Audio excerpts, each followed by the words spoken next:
He did a full 360, didn't hit anyone or the wall. This is like start of lap one. It was just an absolute amazing ability from Max to be able to control that car and then keep going forward. At Red Bull, he was on a charge. Maybe this is why I'm so tired. I think I'm a little bit depressed after that Ferrari results. I'm just like, what? He said at one point he looked up at the screen and there was 20 laps left and he was like, oh my God, I just want this to be over. Please let this be over. But he kept going. That race will massively stand to him. Welcome back to Away We Go podcast. Are you ready?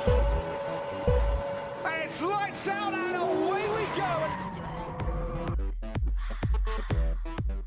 Hello, and welcome back to Away We Go podcast, a Formula One podcast that goes beyond the track limits to talk about travel and lifestyle surrounding the sport. I'm your host, Dianne Bortoletto, and today I'm in Margaret River. And joining me again this week is Ciara Gillan from Formula Live Polls. Welcome back to the show, Ciara.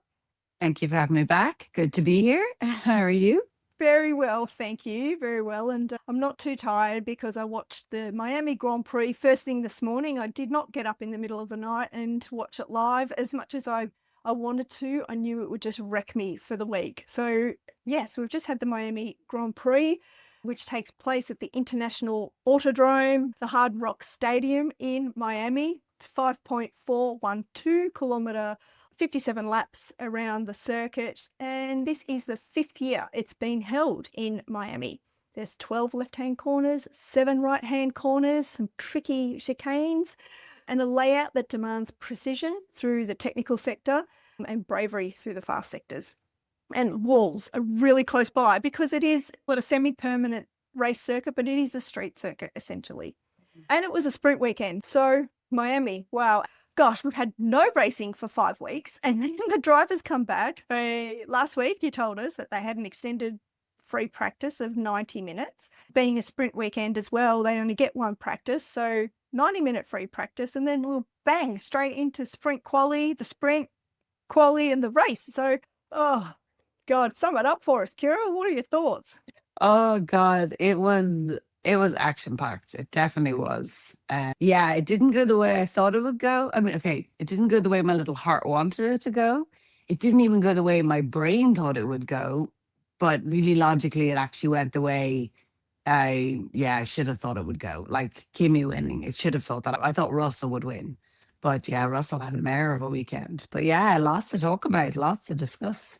Just quickly running through the results for the race itself. So yes, Kimi Antonelli, first driver in Formula One history to have 3 pole positions consecutively and converting those 3 pole positions into 3 race wins consecutively.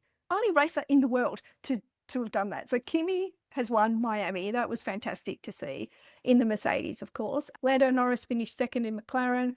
Oscar Piastri finished third, his teammate in McLaren. George Russell finished fourth. Max Verstappen in Red Bull in fifth. Lewis Hamilton in sixth.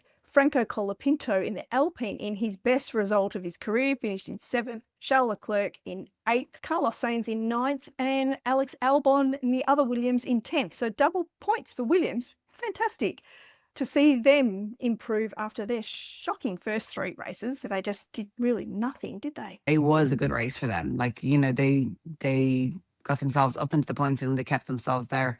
So yeah, I think it was. I mean, they, as you said, they've had a shocking start to the season, and you can see Carlos is getting more and more frustrated. And I'm sure it's frustrating for Albon as well because he saw the potential of last year and he wasn't capitalizing on it.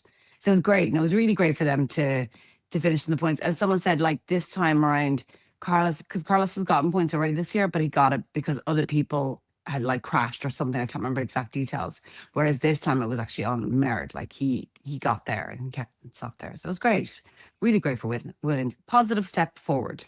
Definitely a positive step forward for Williams, and one I really enjoyed seeing, although they didn't get a lot of airtime. We didn't really see a lot of them on the broadcast. Not actually true, because there was a few moments. There was the moment where Max was charging through the field and he was having a few encounters with Albon.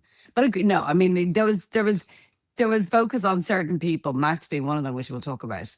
But yeah, there was a couple of other people, a lot of other people who didn't even get any much airtime.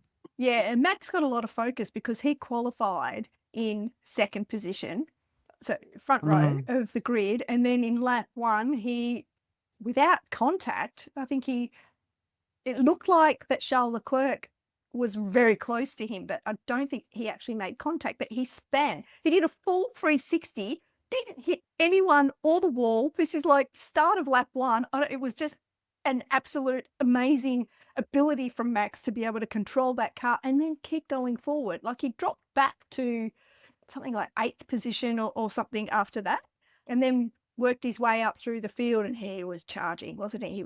He was that Red Bull, he was on a charge. He was on such an impressive charge. Like, so we do a pulse pick, you know, who's your favorite driver? And I was trying to smell and I was like, oh my God, Max is going to get it this week again because he gets it a lot. But it was so deserved. It was so deserved. He was amazing. Like, Yeah. I do think they probably had a little bit too early of a strategy call for him, you know, because those hards, like, ultimately just lost out in the end. But if they had called that a little bit earlier, he definitely would have been on the podium. If not winning that race, but definitely on the podium. Like, it was so impressive. He was the only one, if you look at it, like, he was the only one who was making distance, making yards, as they say, and charging through that field. Like, even the guys who were supposed to be like fast, like Ferrari. I have so many issues with Ferrari. Maybe this is why I'm so tired. I think I'm a little bit depressed after that Ferrari results. I'm just like, what? But we'll come to that. But Verstappen was amazing. Okay, we'll come to Kimi, but he should have been up there on the podium. No doubt about it. Yeah, he did. He did have a really impressive drive. And that Red Bull, like, he's much happier in the car after the upgrades, which is fantastic. Well, it is fantastic, but it just means that, oh my God, Max, one of the best drivers that the sport has ever seen, is in a car that is now performing. So, oh my God, that's really going to shake things up. And I think any Mercedes driver that had their hopes on perhaps, you know, a championship they need to watch out. I think so too. Like, yeah, I think if he hadn't had a little spin, he was contending. And I think he was contending more than Norris was, to be honest, because I think he actually showed he had power and he had speed. Yeah, so it'd be really interesting to see what happens going forward. Like, I don't think Mercedes, the slam dunk they think they have, not anymore. I mean, George has really proven that. Don't know what's going on with George. Kimi, like, if you look at Kimi, when Kimi had finished that race, he was, I think he poured water over himself, but he was exhausted. Oh, yeah. He was sweating buckets and he was exhausted. I've got to say, so the head of the FIA, MBS, Mohammed bin Salman, the head of the FIA, poured water over Kimi Antonelli's head when Kimi, you know, when they put their watch on and stuff before they do the post-race interview, straight out after they get out of the car. I was like, dude, leave the kid alone, firstly. Like, it's just, you're not his mate. Like, I was a bit gobsmacked at that. But you're right. Even just watching Kimi climb out of the car, and he was standing on the nose of the car about to stand up and do his, you know, Usain Bolt, his legs were shaking. Like, I rewound it and they were shaking. It took a lot out of him. And of course it did. I mean, he had Lando Norris on his tail, like within between 1 and 2 seconds towards the end there, and he was really fighting. I mean, George Russell did say in the lead up to the race, like after the sprint, that Miami's never gelled with him. He doesn't like circuits that have little grip or low grip circuits, whereas Kimi, you know, maybe he's just got that young bravado, I don't know, but when the car slides, because it's a lower grip, Kimi's just like a bit like a rally driver, like he just goes with it, and it doesn't seem to affect him, whereas it does affect George. So maybe because George has had more accidents, I don't know. He's got a fear factor, perhaps. I don't really know why, but that's what George has said. It really showed, like, George should not have finished fourth, really. He only finished fourth because Charles Leclerc had a problem with the Ferrari, which, yeah, we need to talk about Ferrari. My God. Anyway, but I interrupted you. I'm so sorry. And you were saying? Well, I was saying the same thing you were saying. I was saying about how Kimi, when he was doing his interview, he could barely, like, he looked exhausted. And then he got kind of confused because he was meant to kind of step back and so they could interview Norris. And he kind of stepped forward. And then when he stepped back, he actually had to crouch down. So he was completely spent. And then I saw a clip on his Instagram where he was just like, completely flushed and just exhausted. And he was being very, and that's what I like about Kimi, is because he's young, he's very open, he's very honest. And he was just like, oh my God, he said at one point he looked up at the screen and there was 20 laps left. And he was like, he didn't say this, but I would think he was internally crying because he did say this. He was like, oh my God, I just want this to be over. Please let this be over. And I just felt that. And he was like, it was so hot in the car. Like my little immature brain would have been like, oh, I'm just going to let Norris take the lead and just so I can just calm down and I can, but he kept going. And as you said, he had Norris on him for a lot of it, so yeah, so it's impressive, but that'll really stand to him. And I understand why Toto Wolff was like, it was his best win because he really had to work hard for it. And I think, yeah, as he grows, as he builds his stamina, builds his experience, that race will massively stand to him. Yeah, definitely. He got lucky in, was it Japan? One of the other race wins with a safety car that worked in his favour.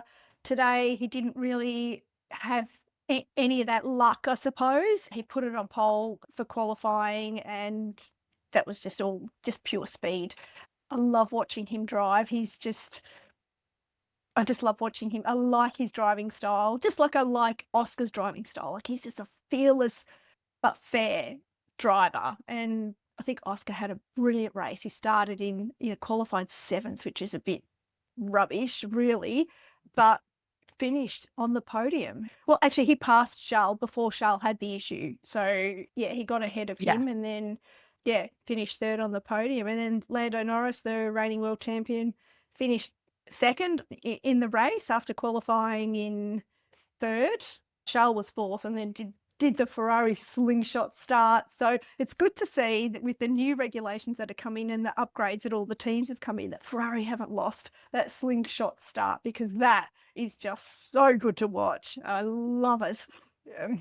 Yeah, but it's getting a little depressing because it's like, yeah, amazing. He maneuvered amazingly in that opening lap. Like he avoided Max. There was stuff that he did, that I thought was really impressive, and he got the lead. So exciting, but he can't keep the lead. And somebody told me last night the Ferrari. I knew they had brought upgrades, but they apparently brought 11 upgrades. Like. Where were they? What upgrades? What? Once I start, if we're ready to talk about Ferrari, like I'm just like, if you look at it, okay. Lando said after he qualified 3rd for the feature race, he said he was being interviewed and they were like, well, why, you'd won the feature at a sprint race. What happened? And he said, well, I think people just made mistakes. I don't think we're actually as good as where we think we are. I think people made mistakes and that's the reason why we were able to win the race, blah, blah, blah, or whatever. I don't think it's fully true. I do think his McLaren was faster than I would like to give a credit for this weekend. But at the end of the day, also, Ferrari brought these massive upgrades. And where were they? Okay, the issue meant that he finished, like, there's stuff that happened. And maybe he would have finished 4th and it would be fine. But like 6th and 7th, 4th and 7th, 6th and 8th, that's the Ferrari of like last year. That's the Ferrari, you know what I mean? There's nothing, doesn't seem like anything has changed. They still have this slingshot opener, but that's it. They couldn't keep it. They couldn't keep the speed. And McLaren overtook them. And the strategy call. Oh. And even Charles coming on the radio saying, if you're going to make a decision, you need to consult me because he doesn't trust them to make the right call of when to pit. Like he was furious. There was not much about Lewis on team radio on the broadcast and because I was not watching it live, I didn't have the benefit of the Formula Live Pulse app. Yeah, with all the live telemetry, but it was just disappointing. In the end, on the very last lap, Charles, something happened. He hit the throttle too hard. I don't know. Something happened. He spun. He went around. He clipped a wall. He limped over the line after clipping the wall. And, George overtook him and Max overtook him. And then, then what happened? They got a penalty. Yeah, he got a 20-second penalty. He got I think it was a drive-through penalty or a stop-and-go penalty or something like that, and they converted it to 20 seconds. They brought him up on several charges, 2 of which were driving recklessly with a car that was, was dangerous or whatever, and leaving the track to gain an advantage. Oh, come on. Exactly. I'm sorry. I have such an issue with this penalty. I have such an issue with it. Yeah, me too. Like, first of all, it was the last lap. He didn't gain any advantage. He slowed to 14 seconds a lap. Like, he was so slow that two other cars that he had overtaken many laps previously overtook him. So he got no advantage. And then they give him this 20-second penalty. So then, like, only for the fact that Lewis was going so slow that there was such a gap. But it just seems so unfair. And this is my ignorant, non-technical brain, but I also think that this is unfair, is that the Gasly-Lawson incident. So Lawson had a Wow. technical issue, and whatever happened with his car, Gasly flipped. Gasly, if it wasn't for the halo, Gasly was going to be killed. It's a very serious accident. Yeah, he flipped right over, didn't he? And then landed sort of wedged up against the barrier. It was, yeah. That could have been very serious. Completely. Thankfully, I can't believe he walked away from that one. Yeah. That shows how safe the cars are, which is amazing, Yeah. But Lawson didn't get any penalty, got nothing. They said there's nothing, they recognized that it was a technical issue, or it was the fault of the car or whatever. And I can understand that, and I don't disagree with that, you know what I mean? But then I look at Charles. There was no one. He didn't harm anybody. Nothing happened. And then Charles gets a 20-second penalty. How is that fair? Yeah, it just doesn't compute. No, and like, I haven't heard what happened to Max, but they were going to look into Max. Yeah. He exited the pit and crossed the line too early. And then the steward said that they were going to look into that after the race. And this happened, like, when the safety car came out. I think that was it was early, like lap 12 or something. It was, don't quote me on that, but it was early in the race.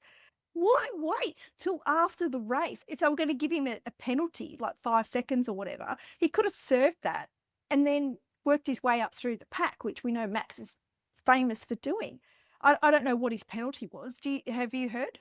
Yeah, he got 5 seconds penalty, but it didn't impact anything because Charles had been knocked. Charles got his 20-second penalty. So he finished 5th still. Yeah. But apparently I read what happened was they needed more angles. I assume they needed the footage from inside the car, which they didn't get till after the race. That's why they needed to wait, because they didn't have enough footage to tell them if he had, broken a rule or whatever. So that's why. But yeah, it is very frustrating when they wait till after the race to do exactly. things. And in this day and age where there's cameras literally everywhere, come on, do better, FIA. Come on, this is ridiculous. And it's just lucky that in this case, in this race, that 5-second penalty didn't impact anything, like you said, with Max's result. But it could have. It could have been the difference between 100%. points. It could have been the difference between a podium. They need to sort that out. That's not good enough. I mean, obviously it's easy for us to sit here and say this, but I do agree. Totally. Armchair critics, we're armchair commentators that just come up with all these pie in the sky theories of how everything should be perfect and done the way that we think. No, but it is crazy though that I was going to sleep at around 11 or 12 and it only came out when I was going to bed. And so the race had started at 7 p.m. our time in Berlin. And then, this is 5 hours later minimum that they came out with this result, with this penalty. You know what I mean? It just is kind of crazy that takes that long, But in this case, Max was fine. It didn't impact him, but it could have.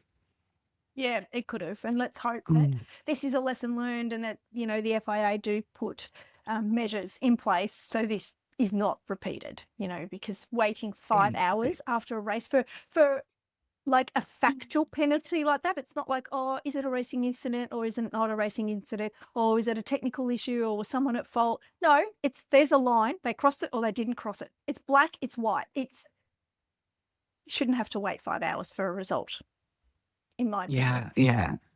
In my expert opinion. I agree. I know everything, right? No, I don't. And the sprint race, we haven't, gosh, there's probably more to talk about. In the feature race itself, we had a crazy lap 1 and first few laps, and then a crazy final lap. It was a pretty good race. There were only a few laps where I was starting to drift off and picked up my phone and started scrolling. But generally, I thought it was quite action-packed. And the new regulations, did you really notice anything different? I thought the overtaking was, again, enjoyable. I thought it was better this time around in the sense that before you would overtake somebody in the earlier races of this season, and then you wouldn't be able to keep it. They would take it back fairly quickly. Whereas I felt this time around, I mean, aside from kind of Charles, oh, maybe I'm wrong, but I thought the overtaking was better this time. I thought that they kind of seemed to stick more this time when people did overtake someone, that they were able to keep it. There was one or two where, okay, they had to come, they came back. Like I think even Piastri was saying that he overtook Charles at one point and then Charles just came back and that was it. I don't think Piastri's McLaren was stronger than the Ferrari this week, to be honest. I think the way it should have ended would have been the way it actually was, which was, Kimi, Norris. It should have been Leclerc, then Piastri, because I do think that that's where the speed was. Well, actually, Max should have been up there somewhere as well. Actually, in fairness to him, in fairness, Max should have been up there. I suppose maybe because Piastri is an interesting one. Sometimes it's like he has to settle into the race, and then once he's settled in, he seems to gather himself and get his speed back. There was a big gap between Piastri, who finished in third, and Norris, who finished in second. But I agree. I feel like Oscar, I mean, let's remember, this is his second race of the season in this new era of cars. Everyone else has had 2 extra races to him. But yeah, he does seem to need to sort of settle in. And then when he's on a charge, like Max, it's just on the mission and nothing will stop him. That's how it feels watching him drive, which for me makes him such an exciting driver to watch, because you're just like, oh, here comes Oscar. And you just watch the times. He's taking 4/10 off this lap, 5/10 off the next lap, another 3/10, another 4/10. And you're just watching the time go down with each lap. I find it very exciting to watch. And I'm totally biased and I'm owning it. So that's, before anyone comes at me. No, I'm biased as well. I love watching Piastri. At one point, it was between Charles and Piastri for the third place. And I was like, no, I love them both. I know. I was praying that something happened to Lando's car so we could have Kimi, Oscar, and Charles on the podium. But, it wasn't to be.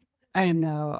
Me too. And I find it hard to watch. I mean, I feel like I'm unfair about Norris. He's fine, whatever. But I find it hard to see Norris doing better than Piastri. I'm like, come on. And then I start getting, these little theories in my head. I do question McLaren, though. I don't feel like they have separate strategies for both drivers. I feel like if you qualify ahead, they pitch you first, and then that's it. I feel like that's their only strategy when it comes to these drivers. I was looking at them and I was like, they left Oscar out. Now, it ended up working out okay for him, but they left Oscar out on tyres that probably weren't in great shape. And he wasn't making headway through that pack, obviously, once Norris and Antonelli pitted. But it wasn't like, oh my God, Oscar's in the lead now, he's just going to run away with this. He wasn't doing great. And they leave him out there. And I'm just like, it just feels like there's no actual plan. And I know that's not true, but it's like they're like, okay, who's the driver in the lead? Let's have a plan for them. And then the other one will just... The sprint race, yeah. So, I mean, this came out of left field. Lando Norris wasn't even on my radar to get a podium this weekend, let alone win a sprint and come second in the feature race. Lando, he qualified on pole for the sprint as well. So he just dominated, which, great if you're a Lando fan, less great if you're not a Lando fan. So Lando took first place in the sprint. Oscar Piastri finished the sprint in second, which was fantastic to see. Of course, bias again, being Australian. And Charles Leclerc on the podium. Fantastic to see Ferrari on the podium, even in third place and even for a sprint race. But yeah, great. And George, Mr. Fourth, finished fourth again. Max in fifth. Kimi Antonelli finished sixth. He didn't have a great sprint race. And then Lewis finished in seventh. Pierre Gasly in eighth. Isaac Hadjar in Red Bull Racing in ninth. And Franco Colapinto in the top 10. I mean, obviously only the top 8 get points in the sprint. But yeah, Franco finishing in the top 10 in the sprint and finishing, well, it would have been 8th, but it was 7th because of Charles Leclerc's 20-second penalty. He finished 7th. I mean, in an Alpine. And, Pierre Gasly obviously crashed out, so we don't know how he would have gone. But yeah, that Alpine's made strides this season. Yeah, I think massively. I think they're close to being the best of the rest. You know what I mean? They've done wonders. I don't know what they've done, but they've done something. I think every race this season, one of their drivers is finishing the points and like around the 7th mark. So it's great. It's really great for them. I'm not a massive Colapinto fan. I don't know what it is, There's something I can't put my finger on. He always seems to be at the cause of something. I can put my finger on it. Yeah, absolutely, I can. But, if I say what I really feel, I'm probably going to be getting death threats from his fans, which is the reason why Colapinto, like, look, I'm all for being biased and being passionate and following your driver and, but when the fans are sending death threats to other drivers, and I'm talking about Jack Doohan in this case, that is not cool. To the point where twice now, Alpine and Formula One, well, certainly Alpine, have had to come out and call for calm amongst fans. I mean, really? Do people need to be reminded? Like, just be a decent human. It's not that hard. Follow with passion, but just be a decent human. No need for any violence or violent threats. 100%. 100%. That's my issue with him mostly. And that I just feel like, I've said this before, the whole Jack Doohan thing felt very unfair, and it felt like it was all about money and not about, anything else. It was like they signed Jack Doohan and then Franco comes along and everything just changed, cha-ching, cha-ching, cha-ching again. Well, in defense of Colapinto, and I can't believe I'm about to say this. All right. But is it actually, I mean, he's not there inciting his fans. Like, I'm assuming he's not there, No. But the fans are something separate. Like, don't get me wrong, I don't like the fans' behavior either at all. And there's no excuse for it. And I completely agree. And I would hope that he's out there saying, hey guys, you need to calm down. But totally. they're not, they're not, but it's not exactly his fault, right? And the Jack Doohan thing, I think it's more, that I don't like when you see talent being forgone for money. And I do think that's the case with Colapinto. Don't get me wrong, Colapinto is an okay driver. He's impressed in certain cases. Okay, he got himself in the points this weekend for play. Yeah. But I do think money is the reason what's keeping him in Alpine, especially with the ruthlessness of the person that we both don't like, Briatore. Like, I don't see Briatore sitting there going, oh, I really like you, I think it's, as you say, cha-ching, cha-ching, cha-ching. At the end of the day, Formula One is a business, blah, blah, blah. So unfortunately, people like Jack Doohan get I was going to use a rude expression, but I'm trying to think of something that's not. Shafted. Yeah, shafted, exactly. Get shafted, And Colapinto's capitalizing on that because, there's a young Irish racer now in Alpine's academy, Alex Dunn. And he's interesting, he's had a few mishaps that kind of make you kind of question his temperament for Formula One, etc. But he's being called like a talent, etc. But we were talking about it myself this morning, and we were like, at the end of the day, unless he can bring a lot of money, there's no way he's going to replace Colapinto. You know what I mean? Like, that kid is bringing a huge amount of money, and I'm pretty sure, I could be wrong, but the whole yellow and all of that sponsor that they had, that's an Argentinian sponsor that they had this weekend.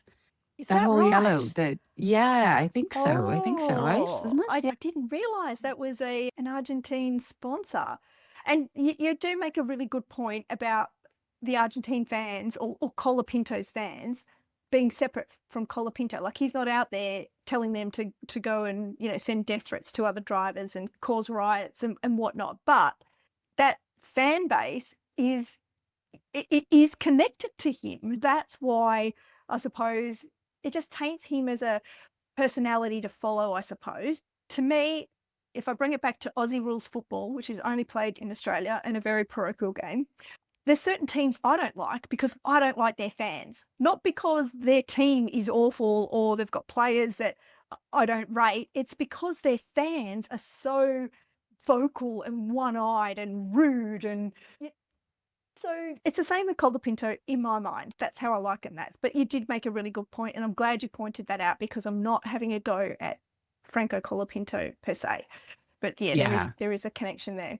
But speaking of temperament, let's talk about Isaac Hadjar. Yeah. So, wow. So what happened? Can you talk us through what happened? I was going to say he clipped the curb. He didn't. He went full over the curb, and I think he broke his suspension.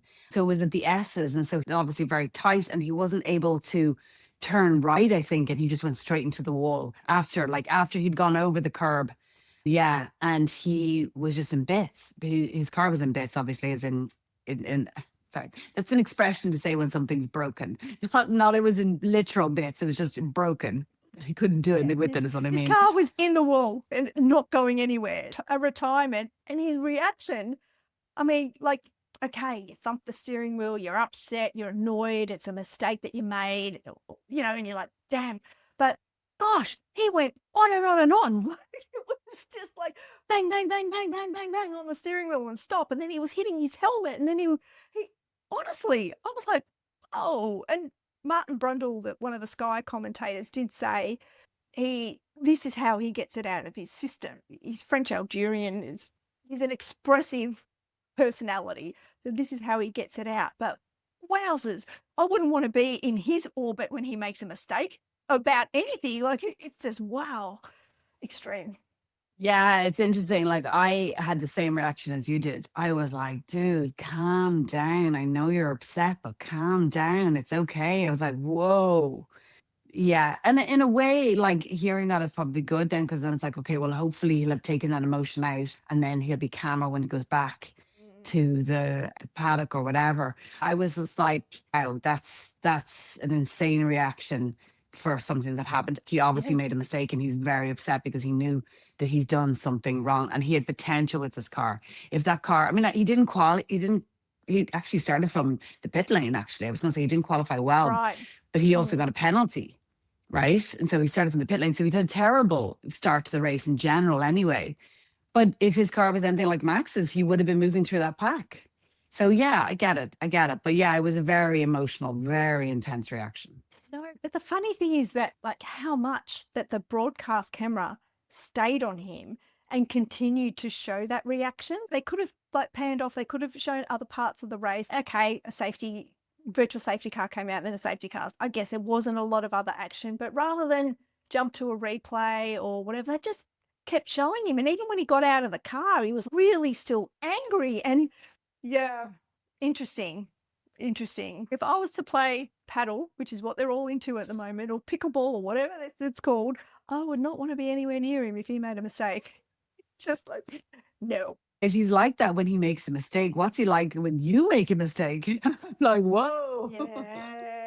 Yeah, exactly. I mean, maybe he's more forgiving. Maybe because I feel like he puts a lot of pressure on himself. Like, some drivers, some sports people, elite athletes, they just do that. They put all the pressure on themselves and they're their own harshest critic. Charles Leclerc's another prime example. The famous quote, I am stupid, when he has made a mistake in the past. So I feel like that's how Hadjar just is. So he was one retirement. That was lap 4. Pierre Gasly, we talked about him and his somersault after being kind of rear-ended by Liam Lawson, who had an issue, and he also DNF'd a couple of laps later. Nico Hulkenberg as well, DNF, and his car caught on fire. That was a bit scary to watch, actually, during the sprint qualifying. And then he didn't start the sprint because his car was damaged. Yeah, there were flames like coming out of the back. Both Audis caught fire. Yeah, you're right. But yeah, same with Gabriel Bortoletto. So he's Audi caught on fire as well. Gabby Bortoletto finished in 12th.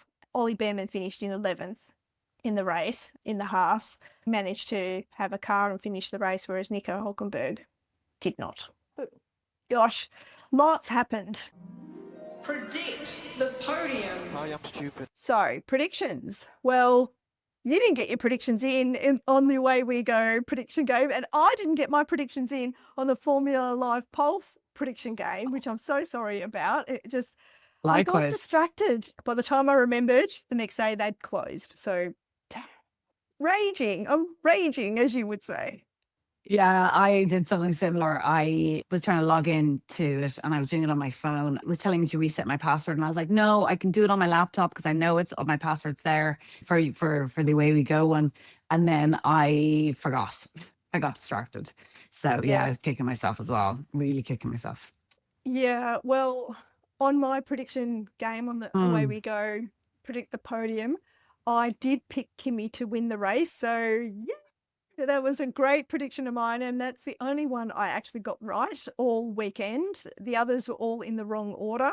I know I said last week I'm going to pick Lewis to win, but then when I really sat down and thought about it, I felt Kimi in my bones. So I was like, yes, I think Kimi's going to keep that momentum going. And I'm thrilled, absolutely thrilled. And thrilled that an Italian driver is leading the, like, if it can't be Oscar, an Australian driver, then let it be an Italian driver leading the charge. So I'm thrilled about that. It'd be good if it was a Ferrari driver as well, Italian team, but absolutely thrilled for Kimi. Like I said, I really, really like him. He's probably my second favourite driver on the grid after Oscar. I just am so happy. So happy. So anyway, I picked him. So I am leading the leaderboard of my own game, which sounds a bit weird, but yes, I'm on 80 points. Rev Red, she had a stonker. She absolutely predicted very well and has jumped right up to take second place on the leaderboard. And the niece sits in third. So yes, but it's still really, there's not that many points between it. And if you pick a winner, that's 25 points. You can go straight up. So yeah, get on it if you haven't played. How did you go on the Formula Live Pulse prediction? I didn't do great, of course. That's typical. So I picked Charles for, we've a few more options, but I picked Charles for FP1, which I just had a feeling because Ferrari and their upgrades, but then I stupidly picked him for the winner of the feature race. I don't know why I thought that.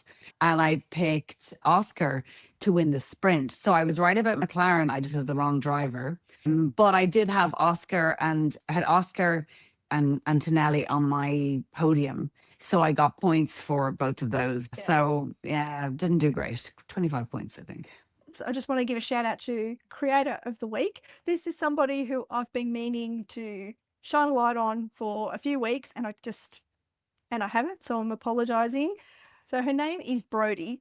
She is a singer-songwriter. She's from Melbourne. She goes under the name of Magdalia, and she's written a Formula One inspired song that she released just before Melbourne. And she's emailed me a link to the song, and I might play it towards the end of the show. Yes, so just a shout out to her. It's great having women inspired by Formula One in all different creative ways, whether they're starting a magazine like Esme Buxton that we spoke to a few episodes ago, or writing music about Formula One. I think it's all awesome. Yeah, 100%. I must check her out. Yes, I'll put a link in show notes so everybody can check her out. So we've got 2 weeks off before we go to Canada, and I've got 2 great episodes ready to roll for you guys, some guest episodes in between, so stay tuned for that. Have you got anything else on your list? No, I think we covered a lot there. We covered a lot. Yes. I'm looking forward to Canada, but after the depression of Ferrari, I'm happy to have a little bit of a break. Oh no, look, we've just had 5 weeks off. I'm not ready for a break. 2 weeks is doable. 5 weeks was a bit too long. Well, thank you very much for joining us, Ciara. Thank you for having me again. Yeah, always a pleasure. And thank you guys for having us in your ears. You can rate and review the show. Hello, if you're watching on YouTube, please subscribe. The stats show that only about less than 10% of listeners actually subscribe to the show. So please give us a little boost with the stats by subscribing. That would be much appreciated. You can follow us on all the social media platforms, links in show notes, Away We Go podcast. I'm your host, Dianne Bortoletto. Thanks for having us in your ears. Until next week, and until lights out. Are you ready? It's lights out and away we go. Away We Go podcast is produced by Dianne Bortoletto.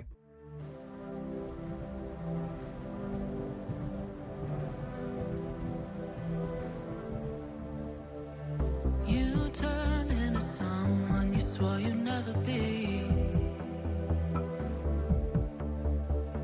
Gasoline on wildfire, now I can't breathe. How does it feel now? Does it make you proud? 'Cause like your feelings now, I'm 6 feet underground. You drove me out and stole the key. Left me for dead at high speed. Now ash and dust is all I see. Hands painted red, it's a crime scene.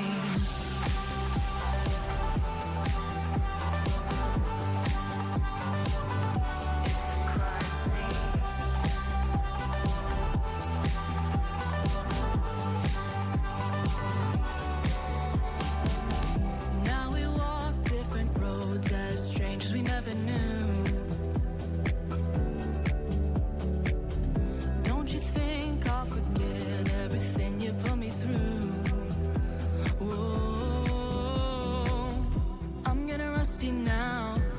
you take your bow. Cause like your feelings now, I'm 6 feet underground. Oh, you drove me out and stole the key. Left me for dead at high speed. Now ash and dust is all I see.